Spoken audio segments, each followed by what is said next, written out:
Hello my people, how na dey? Also na dey fine. This video about Ogbeti, one of UK na Edo. I will play this video for una make una listen. You get wetin about talk for inside here. May we come analyze am. You see this about, he can forget himself. He can forget himself. This video wey be say na brother Mike na dey. I know say brother Mike sometimes they do all this prank and gbogbo where they do, you know. I know say get one certain time where they do. Even this video where be say they here, brother Mike he don't reply and I will still bring and come for now. So about come carry this video. Maybe you know say sometimes then they repost video. You understand what it don't pass, they'll call repost them. Then make out they'll say social media no they forget things. Brother Mike they do prank for that that video where be say about play. About when he can't see and he can't carry. Now he can't they talk many things for his here. Make we listen, okay? Make we just listen. Mona hear what he about talk. About talk. Brother Mike, I tell you, and people don't know who you be.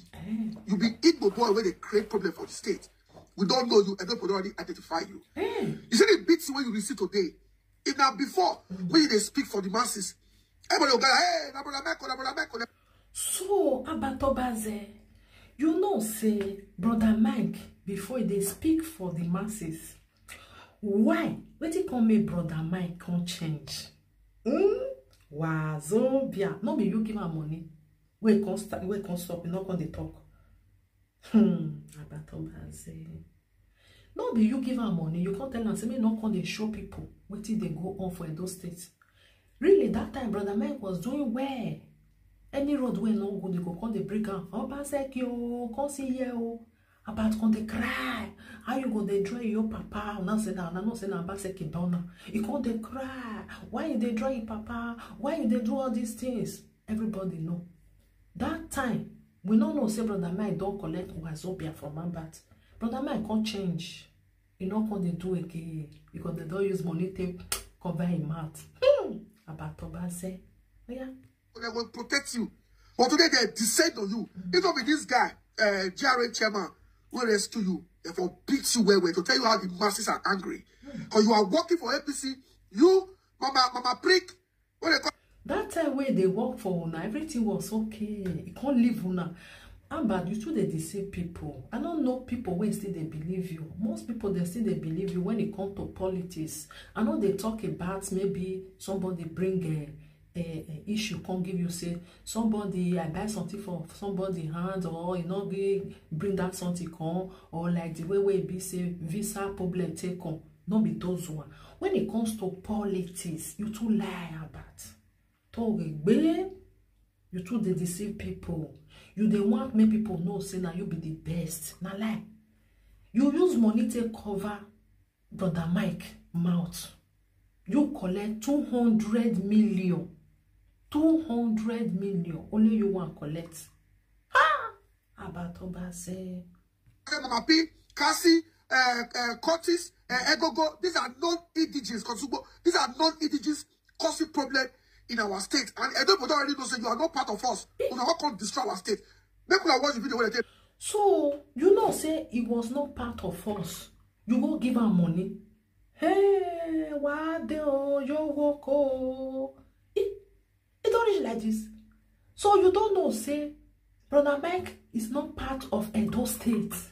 But you give her money, may not talk again. Because now, we are not there for power again now. Okay, you say now he don't the work. Say brother Mike they work for APC now. Now people this social media. Believe that at your own risk. Believe that at your own risk. You don't concern me.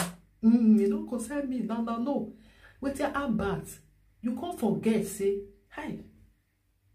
Then we listen. The video where you say that.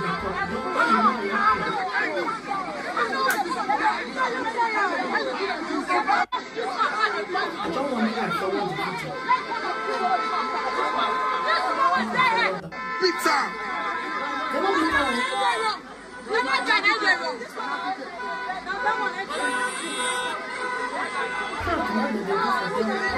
Oppressors. Always oppressing people. Abba not gonna get with him. One talk again. Don't say carry brother Mike. Give Tony Kabaka. Don't say carry brother Mike. Now brother Mike now prank. No say many things where they say brother Mike. They say they do prank. That don't state. Even once you see where they for the beat for them. When I say the beat you will be Kenya na beat anybody. Abati. You just look at now who you want carry now. Okay, me why you not go carry Pastor Kessie? No Katie away. You know one answer. You know say the bolala you money afternoon evening. You worry rejection. You know they give you steady. Brother Mike go stay here. He go first still give you the injection. Where you they go for that side?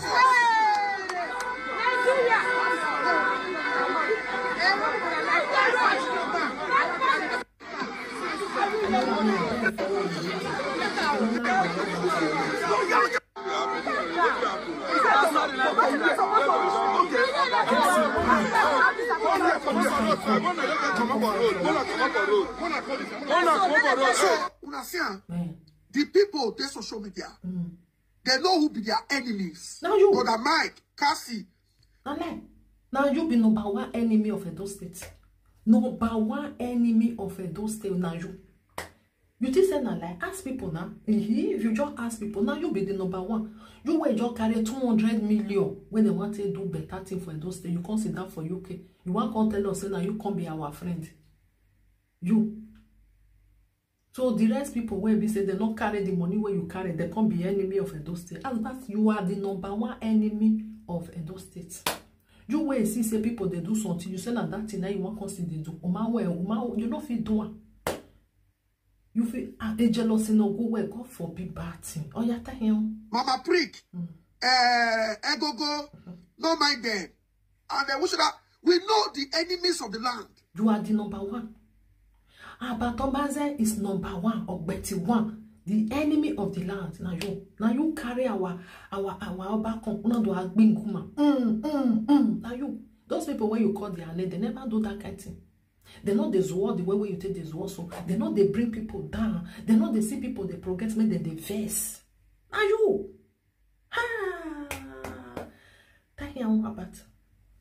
All the people supporting Okpebholo today and President Tinubu are enemies of the people. Especially all these non-indigenous. I'm not. The time when you they support Governor Obaseki, you were not enemy of the people. About what do you do for Edo people for that Edo State? Where they talk say you are helping the Edo people. Me, I not see what you they do. You will not the give person water they drink. Now they help Edo. How? When you with Obaseki, you wanna bedo? How? Una come run come out. How? Brother Mike, when you they talk say that the enemy of Edo State, Edo people don't know. He's still dead for that Edo State. He's still dead, not wrong. But when you carry your life, your everything, your family, you consider. How? Those people, they are on grant. They're you. What to make you wrong? Because you are the enemy number one of enemy of Edo State. Now you now. Everybody don't know you. Not can they twist down. Say, go, this one, Brother Mike, the other one, they are enemy of Edo State. Because you're not there for power. The thing they pay you. Money will support because they be tell you say no worry if we win another money they come the money not come again. Everybody knows say that because of that one you will shout tire 8 years you will complete. Well, wow, so just the shout for that side where you did. Nobody see you. Ballistic. We are hospitable people. Everybody don't believe. Anybody they stay with us. In fact, for my office, now only one believe person in my staff. The rest now they're not be believe. We don't do those things here, but when you dare another man land, never you create problem in that land. As I dare UK now. Will you shut up there about go nowhere no we are? Person when you say they create problem, is still dead there for the Edo State. You where they say you not create problem, but you don't run. They not see you again. Hi.